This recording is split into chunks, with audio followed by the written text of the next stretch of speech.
Odiéné. Tôt le matin, la ville se lève. Les élèves filles et garçons prennent déjà le chemin de l'école. Ils sont jeunes, frais. Ils se préparent ainsi à prendre la relève pour cette Côte d'Ivoire émergente dont tout le monde rêve. Odiéné est située dans le Kabadougou, région du nord-ouest de la Côte d'Ivoire. Elle fait frontière avec le Mali par le truchement de la ville de Bougouni. La végétation de la région est celle de la savane arborée. En 2010, on dénombrait 100 000 habitants. Le réseau routier compte 3 704 km de routes, dont 78 km bitumés, 748 km non bitumés et 2 878 km de pistes villageoises. Aussi, l'activité artisanale y bat son plein avec l'essor de la poterie, ce qui constitue une véritable attraction touristique. Dans la savane autour de la ville, tout semble pousser à merveille. Aussi relève-t-on la culture de la noix de cajou et la production du riz, mais aussi l'élevage de bovins. Sur le marché, l'on trouve une variété de produits vivriers, de légumes et de fruits, entre autres les carottes fort orangées, des oranges juteuses, des choux, du mil et de la viande. Odiéné est desservi en ses produits par des villes environnantes telles Touba. Touba, chef-lieu de la région du Bafing, a une superficie de 8 720 km² et présente un fort atout démographique avec une population de plus de 1 060 462 000 habitants. Cette population œuvre dans 3 principaux secteurs d'activité que sont le commerce, l'artisanat et l'agriculture à hauteur de 19%. Le secteur de l'artisanat est également assez dynamique dans la ville. Elle était la deuxième activité exercée dans cette ville en 2005. Ce secteur pourrait largement contribuer à la relance du secteur primaire grâce notamment à la fabrication et à la maintenance des outils agricoles. Touba abrite aussi un secteur privé moderne qui est en pleine émergence. Nous tenons pour exemple l'importante société dénommée Sucrivoire.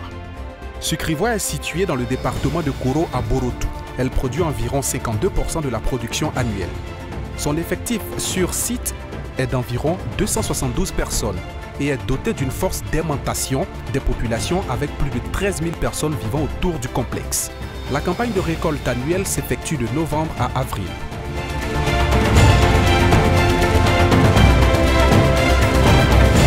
Venez dans le Bafing, la terre et les hommes ne vous refuseront rien.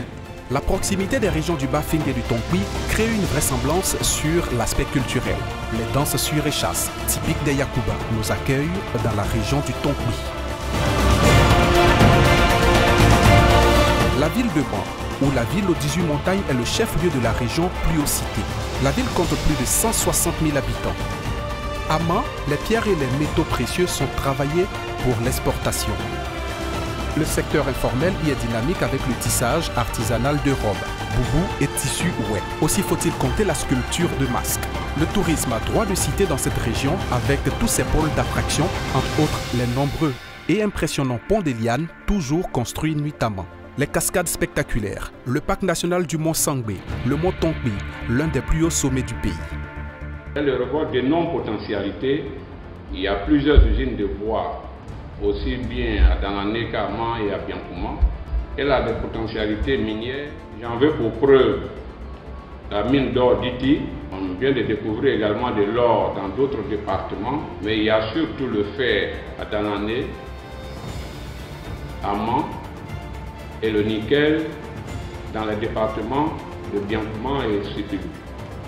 Je voudrais inviter tous les bailleurs de fonds à venir investir chez nous, parce que la région est promise à un bel avenir. Les Ouai et les Do sont les principaux groupes ethniques qui composent les autochtones de la ville de Guiglo. Située dans la région forestière de l'ouest de la Côte d'Ivoire, précisément dans la région du Cavali, Guiglo est bordé par Diokwe vers l'est, Toulepleu vers l'ouest et Man au nord.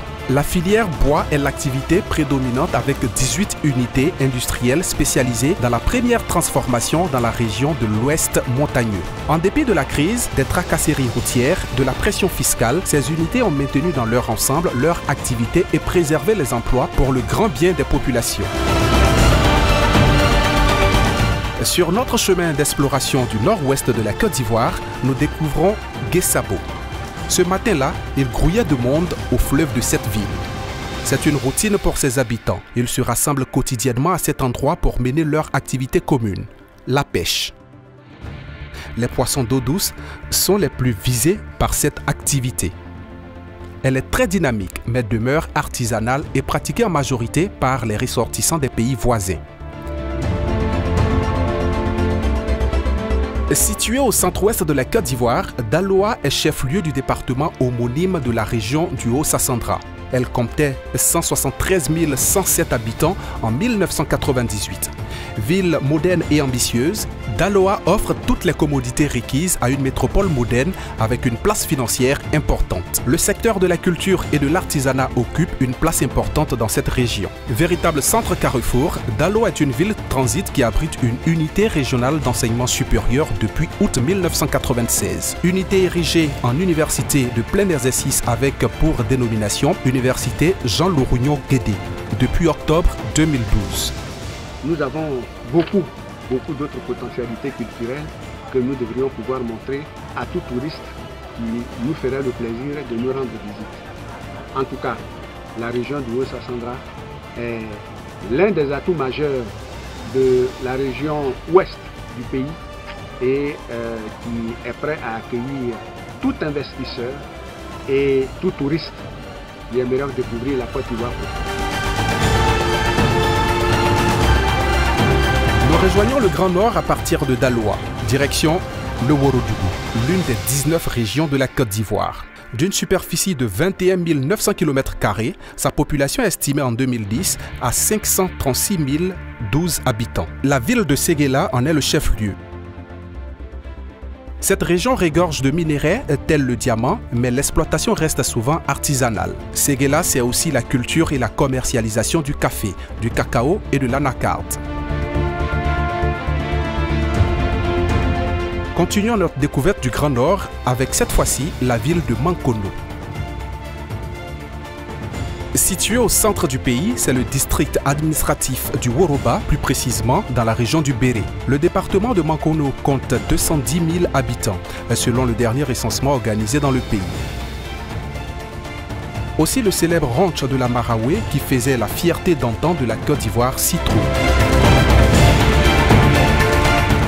La ville est habitée par les populations Koyaka, qui sont pour la plupart chasseurs, guérisseurs ou cultivateurs. Aucune des voies reliant Mankono aux villes voisines, Bundiali, Séguéla, Zouenoula, Bouaké, n'est bitumée. Cette situation rend le département totalement enclavé. C'est une route bitumée qui nous fait accéder à la ville de Bouaflé. Par endroits, des statues de bronze qui semblent être pour le visiteur le souhait de la bienvenue. Ida. Au travers de cette ville, c'est la région de la Maraoué qui nous ouvre ses portes. Elle a une superficie de 8 500 km² et une population estimée à 834 518 habitants en 2012. Bouaflé est proche du lac Kossou et compte plus de 69 000 habitants. Il s'y trouve une école de la faune et des aires protégées. Bouaflé dispose aussi d'un centre hospitalier régional. C'est une ville en chantier avec pour pôle réalisation en cours le pont de Bouaflé.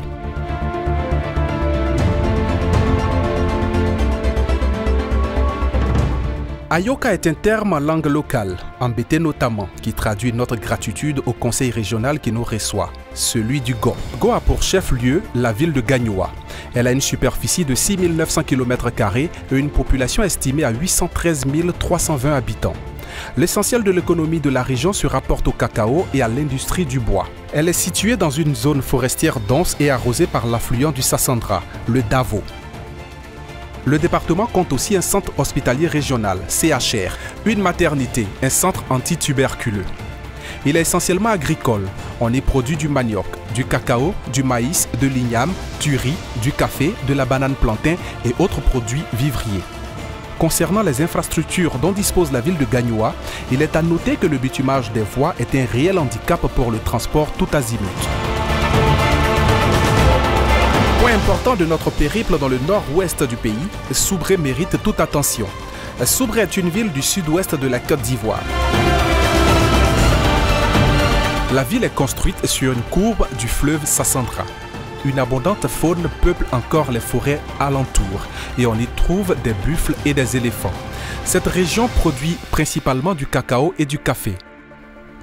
C'est aussi un véritable joyau touristique, endroit de loisirs et de divertissement pour d'autres. La chute de la Nawa est un site touristique à découvrir. Situé au bord du golfe de Guinée, à l'embouchure du fleuve Sassandra et chef-lieu de préfecture, Sassandra est administrativement situé dans le Boclé. Le département a une population estimée à 108 000 habitants. La pêche, notamment celle de la langouste, y est une activité importante. Elle est en particulier exercée par une importante communauté ghanéenne, notamment Fanti.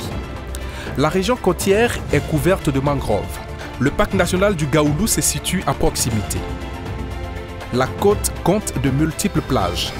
Batelébré, Niezeko, Lateko, Lablega, Kadrokba et surtout Polyplage et Monogaya. La visite des différentes régions et villes surmentionnées met en relief les atouts divers dont est doté l'ouest de la Côte d'Ivoire. Ses richesses insoupçonnées, mais aussi ses faiblesses pouvant être résorbées par une extension et un essor de l'activité du port de San Pedro.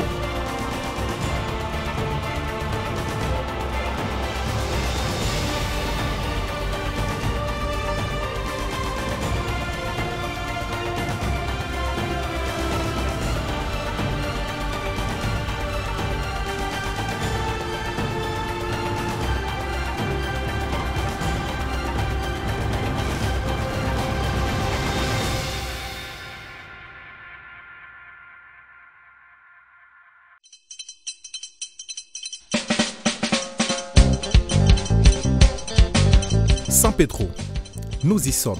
Le point focal de cette tournée touristique est à présent à portée de vue. San Pedro la Belle.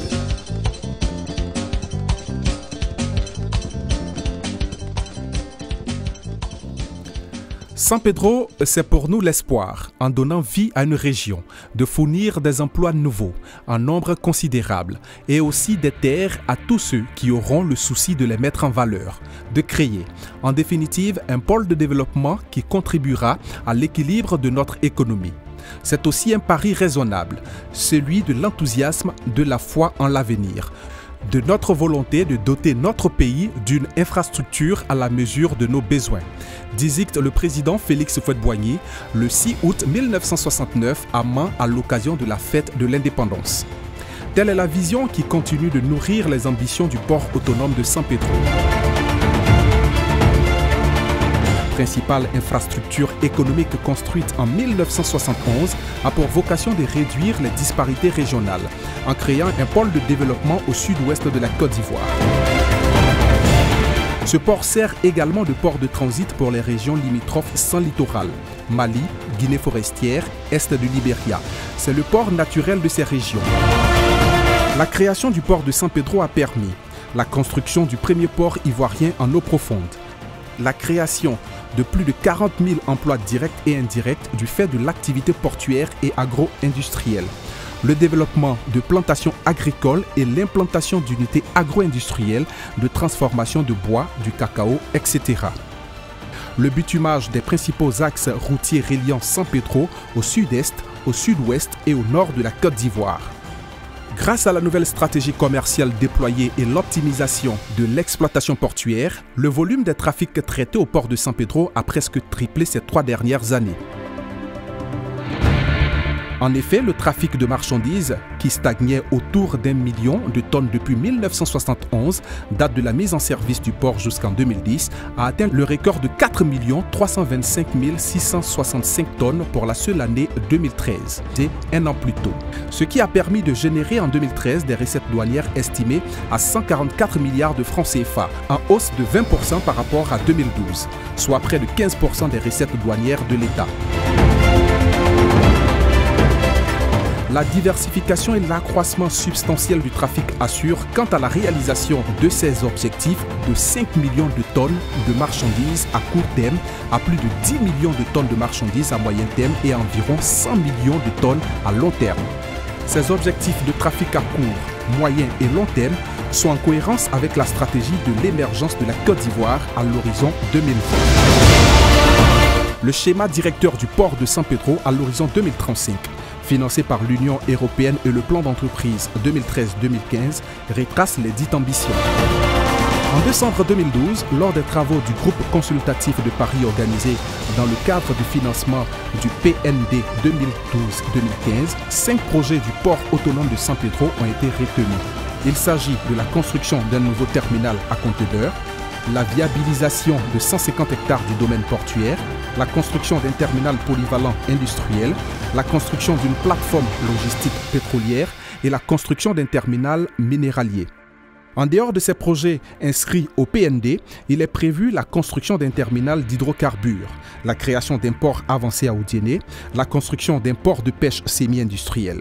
L'ensemble de ces projets a été retenu sur la base des potentialités réelles dont regorge l'arrière-pays du port de San Pedro.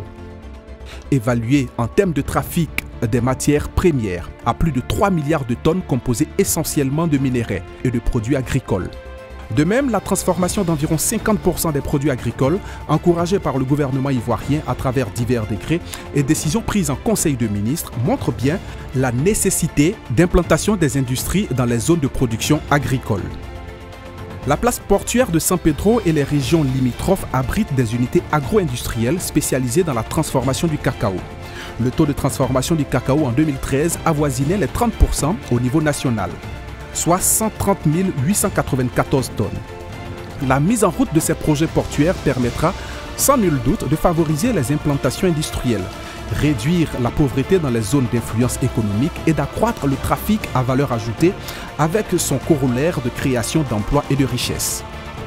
Les régions du Boclé, Sassandra et de San Pedro sont riches des produits agricoles, mais également de produits miniers tels les minerais de fer de Monogaga, situés à 40 km du port de San Pedro, et de manganèse à Lozwa, à 175 km. La construction d'un quai minéralier au port de San Pedro permettra d'écouler aisément et à moindre coût 2 millions de tonnes de ces minerais chaque année. L'offre d'espace viabilisée suffisante pour encourager l'implantation d'unités de stockage d'une zone franche industrielle et commerciale est pour le port de San Pedro une préoccupation majeure. C'est pourquoi l'autorité portuaire a programmé de viabiliser le domaine portuaire par tranches successives, dont la première est de 150 hectares dans la période 2014-2016. Le terminal d'hydrocarbures, quant à lui, constituera une zone de stockage de produits pétroliers à San Pedro pour desservir la population de l'arrière-pays national et sous-régional estimée à plus de 8 millions d'habitants. La satisfaction des besoins annuels, estimés à 3 millions de tonnes, de toute cette population est faite actuellement par la voie terrestre, contribuant gravement à la dégradation des routes et au renchérissement du coût du gaz aux consommateurs. Avec le terminal d'hydrocarbures de San Pedro, le coût du butane aux consommateurs pourra baisser et les routes connaîtront une durée de vie plus longue. Le Grand Ouest de la Côte d'Ivoire, du côté de la zone de Man et d'Odiéné, ainsi que l'Est de la Guinée, sont des zones riches en minerais de fer, de nickel et de manganèse. L'exploitation de ces gisements nécessite la construction d'un chemin de fer reliant les zones de production au port de San Pedro, la disponibilité suffisante en énergie, la construction d'infrastructures portuaires de type grand terminal minéralier. Ce projet intégrateur, infrastructures portuaires, infrastructures ferroviaires, mines et énergie est une grande opportunité pour San Pedro et son hinterland. De plus, le port avancé d'Odiéné et les plateformes annexes d'Aloa, Gagnoa, Man, Touba, Minignan sont des projets hautement stratégiques pour la zone d'influence économique du port de San Pedro. Il est impératif de créer des centres de rupture de charge pour organiser la collecte des produits et faciliter leur acheminement au port de San Pedro. La synergie port-région à travers la mise en œuvre de l'ensemble de ces projets aura non seulement des effets bénéfiques directs sur le développement des activités portuaires, mais sera également porteur d'externalités positives, notamment en matière de création d'emplois, d'amélioration des revenus des populations et d'accroissement de la productivité locale. En d'autres termes, l'impact de tous ces projets permettra un développement durable de toutes les régions ouest de la Côte d'Ivoire. En effet, toutes ces activités vont générer de nouveaux revenus fiscaux pour l'État et les collectivités. L'impact social et financier attendu s'élève à plus de 50 000 emplois directs et indirects et environ 1 000 milliards de francs CFA de valeur ajoutée additionnelle. Il est clair que San Pedro et son arrière-pays présentent les fondamentaux d'une croissance inclusive.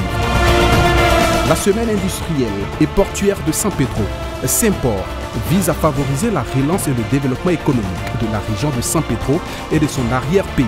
De façon spécifique, la Simport vise à présenter les atouts et les opportunités économiques de toute la zone d'influence du port de San Pedro en vue d'y attirer les investisseurs. Permettre aux bailleurs et investisseurs de présenter leurs offres de services et leur capacité à apporter des solutions aux différentes problématiques exposées dans les divers domaines d'activité. Transport, industrie, services, tourisme, bâtiments et travaux publics. Faire la promotion des acteurs de l'économie ivoirienne en général et des industries en particulier. Permettre la promotion des différents projets de développement des différentes régions de l'Interland du port de San Pedro. Permettre le développement de l'industrie touristique et le développement de l'immobilier dans ces régions. La Simport est aussi et surtout une réponse à la volonté du chef de l'État, son Excellence M. Alassane Ouattara, de faire de San Pedro et de sa région un véritable pôle de croissance économique en vue de l'émergence de l'horizon 2020.